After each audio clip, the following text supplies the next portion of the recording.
Hello everyone. I hope everyone is keeping well. Thank you so much to all the people who have subscribed to the channel.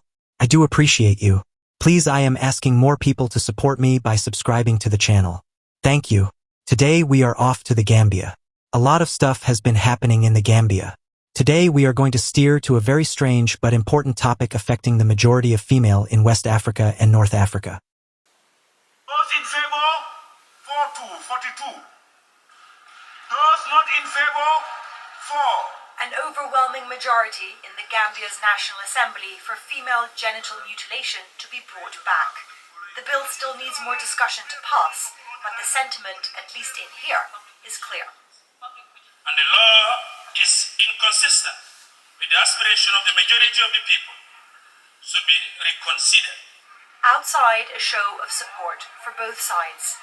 These women are for the cutting and removal of all or parts of the external female genitalia, often done as girls are still very young.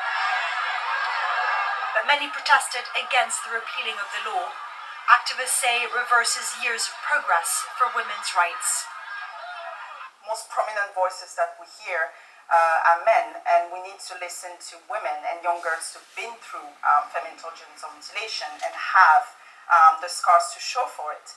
And I don't mean just physical scars, I mean mental scars. We need to listen to activists that have been through FGM and that are now advocating against FGM. I think if this bill is passed, it gives them a chance to go after the child marriage law, it gives them a chance to go after the domestic violence law. This is not only about female genital mutilation, but this is about women and the control of women's body. According to the UN, around 230 million girls worldwide have been cut.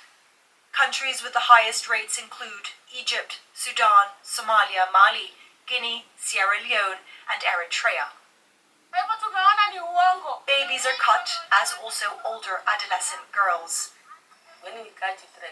FGM consists of removing a part of the female genitalia that provides sexual pleasure for women and can also include the stitching of the body part to practically close it. The UN says the general practice has seen a downward trend, but it is slow-paced. In 2015, world leaders voted to ban FGM by 2030, saying it was rooted in gender inequality and power imbalances. But activists admit there is no way the practice shows any signs of being eradicated, and now the Gambia is on the verge of bringing it back. In 2015, the Gambia banned female genital mutilation. As of 2024, anyone convicted of performing the practice will be given a fine of 50,000 dalasi. This is the equivalent of 622 British pounds or 735 American dollars. Going to prison for 3 years is another real option.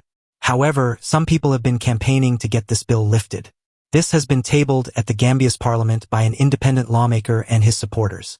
Women in the Gambia face high levels of female genital mutilation and period poverty, an inability to afford menstrual hygiene products, and domestic violence. The challenges they face are immense. From the age of 10, girls begin to be looked at as a potential bride for an older man.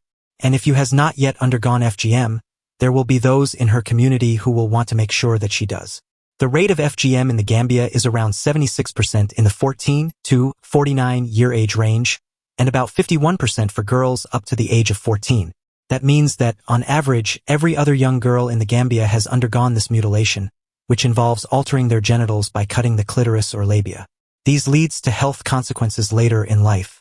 When they give birth, they may encounter complications, and the chances of stillbirth are higher. If the baby survives, they may end up with obstetric fistula. The damage to the bladder side effects are real and can lead the woman to be excluded from their communities, and their husbands to leave them. Contrary to what we were told before, it is actually women who are the ones practicing FGM. It is usually a grandmother, the keeper of the tradition in the family. Gambians living abroad will even take their children back to Gambia to be subjected to FGM. And men will tell you that this is a woman's thing. The United Nations is looking to engage men and boys. This is a society where decision makers are men. They are husbands, traditional leaders, religious leaders who will indicate what to do and what not to do in society. It is time for all young men in this country, all fathers, all husbands and traditional leaders in the community to say no to this practice. Studies have shown that in countries where men have become involved, the rates have gone down. How long realistically will it be before we can see the end of FGM in the Gambia? there has to be enforcement of the law, and the willingness of the government to continue prosecuting and also help in educating people, because awareness of the problem is key. Engagement at the community level is imperative. Rites of passage for girls are important, but does not have to go to the extreme of female mutilation. There are several ways of creating rites of passage, just as boys in this part of the world. It does not have to be harmful, and it does not have to be something that invades the bodily autonomy of the person.